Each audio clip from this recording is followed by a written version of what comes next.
Well, hello everybody and welcome back to the channel. I hope you're all doing well today. I hope you all had a great new year. Today is January 6th and I'm heading back up to the ranch. I was actually up here all weekend with a couple buddies of mine, John and Andrew.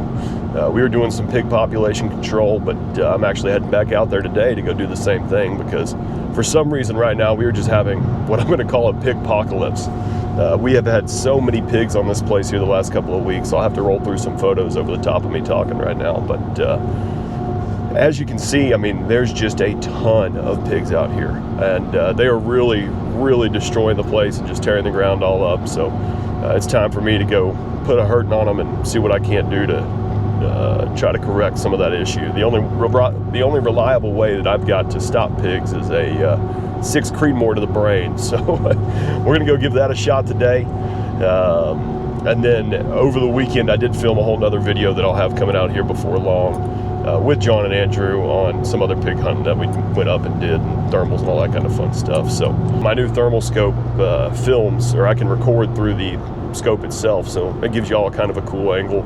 Y'all get to kind of watch some of that hunt. So once we get up there, I'm going to unload all the gear, get it all set up, and then I'll do it in a detailed breakdown of everything that I run and the reasons that I run it. And then y'all will hopefully get to see that in action here shortly. So I'll pick this back up as soon as I get to the ranch. We might stop and go to Buc-ee's or something like that. I don't really know if I've got enough time to fool around with feed for the day because it's already 4:30, and typically the pigs start coming out about 6 o'clock or just a little after dark. So. But yeah, I'll pick this back up as soon as I get to the ranch, and then we'll go from there. So I'll see you soon.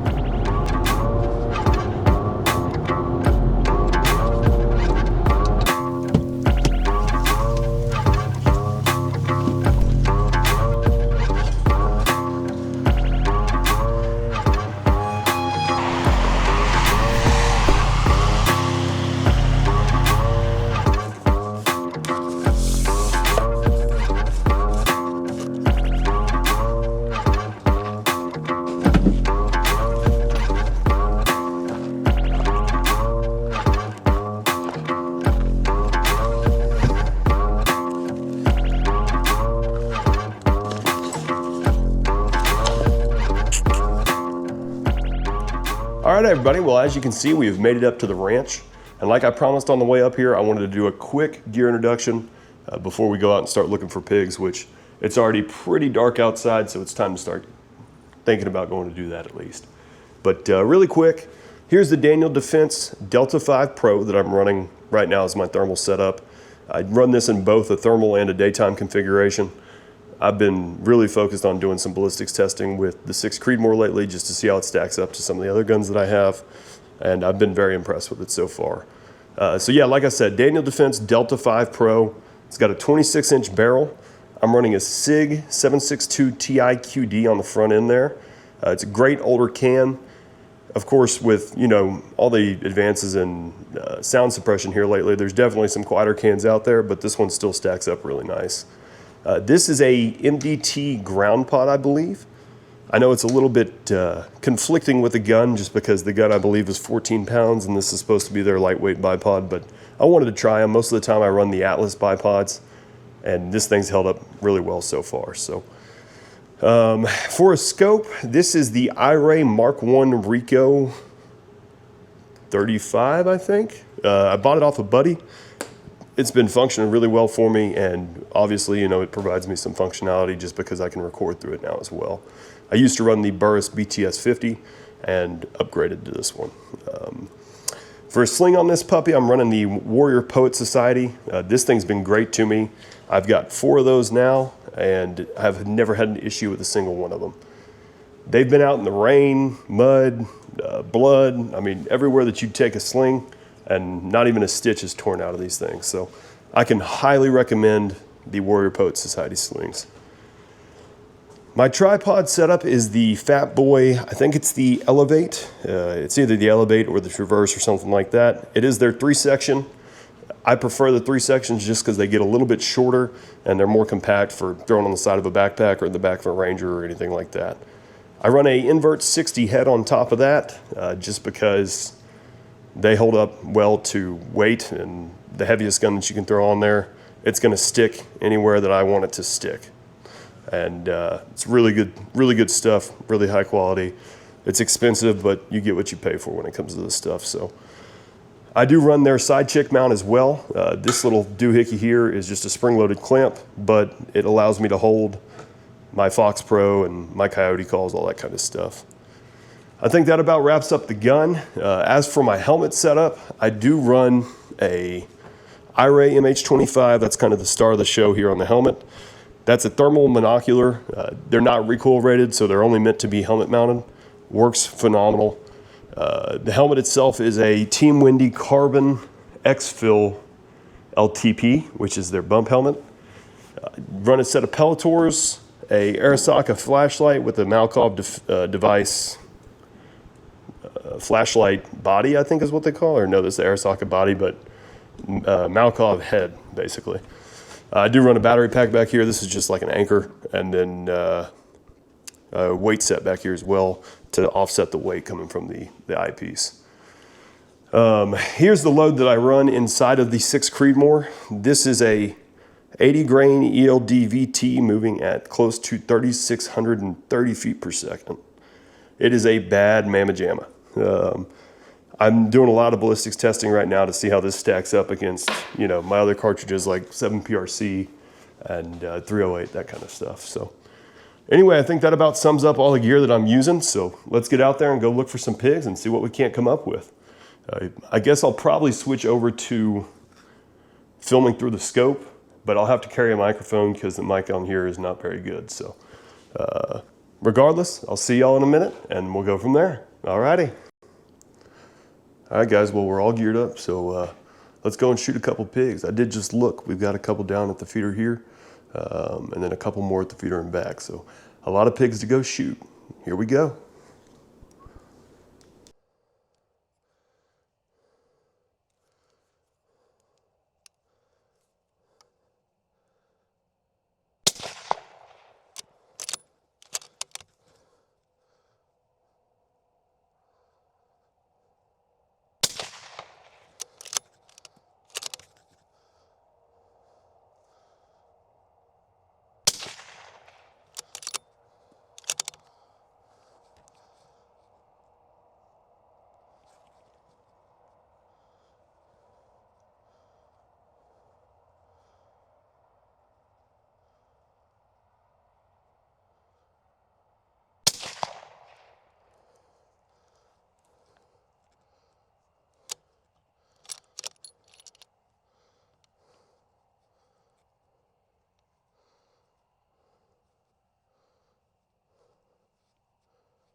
Start with him, and then possibly move over to the group there on the right-hand side.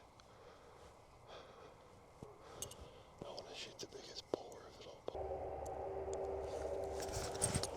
Alright guys, so we just walked up on another group of probably about 10 or 15 pigs right here. They're hidden throughout this tree, so they're kind of tough to see, but once I shoot, they're going to come running, so I think we're going to go ahead and take this one here. Here we go.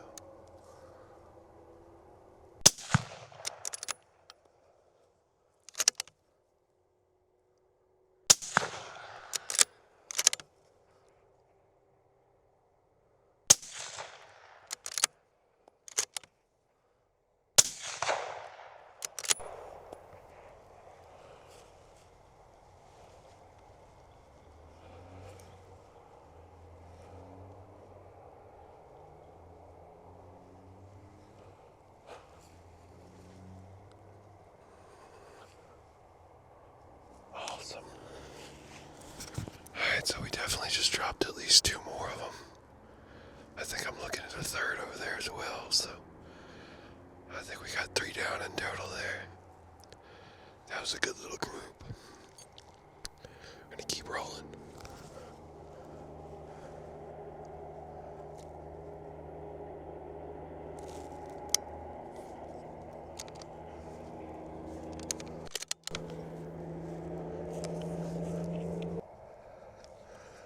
Alright guys, we just had a group come walking back out.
Well guys, mark that down as the craziest night of freaking pig hunting that I've ever had. I think I just killed 10 of them with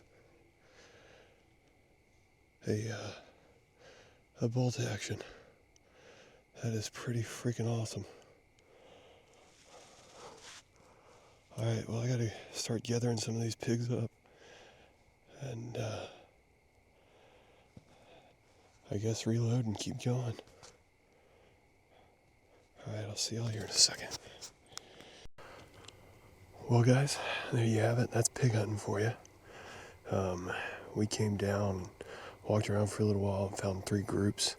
I've got one more big pig that I think is sitting out in the backfield right now that we're going to go look at next, but I just wanted to kind of film this as an interlude. Shot those 2 up there by the cattle earlier. I'm still missing one of those. I don't know where he got off to, but I really haven't gotten a look yet. I've got 2 down here underneath pecan trees and 1 more back up underneath the side of the feeder. I know there's 2 more dead in the woods over there, and then like I said, 1 more big one that I'm gonna go take care of right now. So hang around for a second and let's see if I can put this big boar on the ground. All right guys, well I think that about does things for us tonight. It's about 4 o'clock in the morning and I am absolutely exhausted. So I think I'm gonna go ahead and grab some shut-eye, and then whenever the sun comes up tomorrow, here in about 3 or 4 hours, I'll run back down to the Ranger and start picking all these pigs up and bring y'all along for that process. Y'all be able to see what all the pigs look like, and then we'll get them all piled up for some quick pictures and go from there. So I'll be seeing y'all here in a little while. Well, good morning everybody. I hope everybody slept well. I know I slept hard. I didn't sleep long enough, but hey, I slept good for the time that I was asleep. So I woke up this morning, had to let some of the fog burn off for a little while. That way y'all can see what we had going on out here. And now we're gonna go pick these pigs up and get them bundled together for a big old family photo and then go from there. So without further ado, let's go get started on that process. I'm gonna let y'all watch as I pick up some of these pigs, and that way hopefully y'all get a idea of how big some of these were. But last night was kind of an anomaly. We had a lot of pigs shot and all of them were pretty big. I know that we took out at least 2 what I believe to be pregnant sows, so that's a good thing just because that helps cut down on the future population. And then a handful of boars as well. There's a couple that I didn't go find in the dark yesterday, but we're gonna go look for them now and see if we can't come up with them, and then get them loaded up in this year Ranger and taken to their new permanent home. So I'll see y'all soon. So another big problem with pigs, especially here in the state of Texas, is just how fast they can reproduce and repopulate. A mother pig can have 3 litters of 12 piglets a year. So you can do the math there, but that's 36 piglets a year coming from one sow. And that being said, every piglet actually reaches sexual maturity at the age of 6 months. And so a female piglet can actually start reproducing as early as 6 months after its birth, which is just, I mean, it's crazy. And you can see how that very quickly leads to exponential growth of a pig population in the area. And all the destruction and damage they cause. You know, I think I showed y'all already, but for example, I put this hay out on Sunday, and now you can see this field, I mean, it's just absolutely destroyed. None of this was here up until last weekend. And to fix this, I'm gonna have to go get in the tractor with a damn box blade, just because I don't have a skid steer or a dozer, and basically rip up the entire top half of this field just to get it back to level again. And why that's such a big problem is, as you can see, I'm out here with my cattle herd. Well, if one of those cows steps in one of these holes funny and snaps their leg, unfortunately, there's no way to fix that. You've got to put down your cow at that point. And, you know, each one of these cattle are extremely expensive. They're anywhere between $1,800 to $2,200 a piece, really, right now. And then on top of that as well, I'm not up here every day, and the last thing I want is for a cow to step in one of these holes and snap their leg and then try to live like that for 2 weeks, because they just can't move. They end up laying down, and I'll spare you the details, but it's a very, very, very bad death for a cow if it can't move. So the humane way to handle that is honestly just to shoot your cow, which is a terrible thing as well. So all that being said, I mean, we've got to take control of the pig population and try to do our part in terms of managing the numbers on them, because it very, very quickly gets out of hand and will just decimate, I mean, an entire zip code very quickly with the pig population. So that's why we come up here and shoot them the way that we do. You know, we try to do it in the most humane way possible. I never want anything to suffer, even a pig, but I am going to come up here and continue to shoot them like this for as long as I'm alive. So I figured I'd bring y'all along for the ride, and hopefully this helps detail why we kill them the way that we do. Every once in a while we will cut up the smaller pigs and you know, try to donate the meat to families and stuff like that need it. But most of the time with some of the bigger pigs, like the ones that we killed last night, the meat is just very nasty. They end up getting this stuff called abscess, and they grow all kinds of weird pockets of pus and stuff like that inside of them. Overall, they're just nasty animals. They spread disease to your cattle like crazy, to each other, to the white-tailed deer. I mean, to everything that we as hunters want on a property, and we as ranchers want on a property. So it's pretty intense, but that's the reason we've got to shoot them the way that we do. Nope.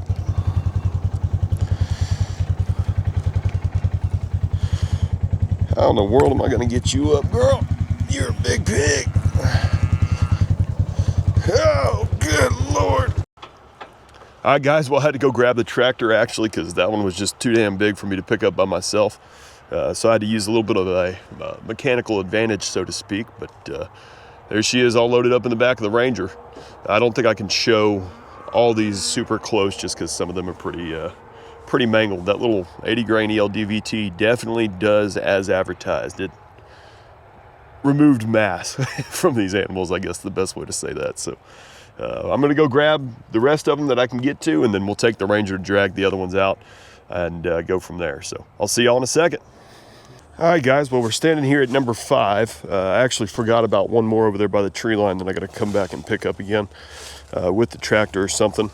But I did shoot some more right here as well, and I just wanted to do a quick walk down this fence line to see if there's any more just kind of laying out over here somewhere. So there's he's a big old nasty boar. He probably, I don't know, 210 pounds, 200 pounds, somewhere around there. And all his little buddies that were running with him were about as big as he was. So we're just gonna take a look real quick and see if we can't find any more right here on this fence line, because I shot a couple as they were running in here, but I know I heard another one up here not too far, but I definitely don't want to be finding an injured pig in the woods, but he wouldn't have lived this long. So we're just going to take a quick peek. I will let y'all know if I find one. Alrighty guys, well I've been looking around here in the woods for about the last 20 minutes or so to see if I couldn't come up with any more pigs. I know there's at least 2 or 3 more back here after watching the footage back yesterday, but I'm not all that concerned with finding them anyway. I'm just trying to keep the property cleaned up a little bit. So anyway, with that being said, I've got 4 and 5 with me now. I'm going to take them back up to the Ranger, load them up in the bed of the tractor, and then get a little quick picture and all that with them, and then we'll film an outro, and then we'll go from there. So I'll be seeing y'all here in just a second. Well guys, I think that about does it for us. We had one hell of a night out there shooting some pigs. Obviously we've got 5 back here, but I know there's at least 2 or 3 more sitting over there in the woods. 6 Creedmoor did a phenomenal job.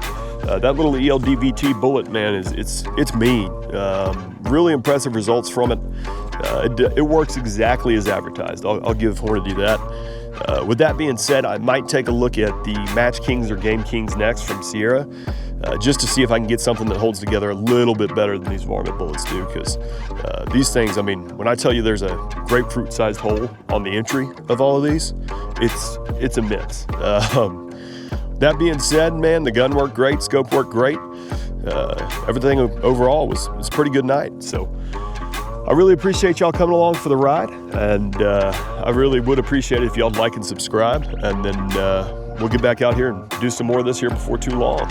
Look out for more stuff coming soon. I've got some videos that are about to drop, one with an oryx and then one with some more pigs. So regardless, I really do appreciate it, like I said, and I will see y'all again here before long. Thank you much.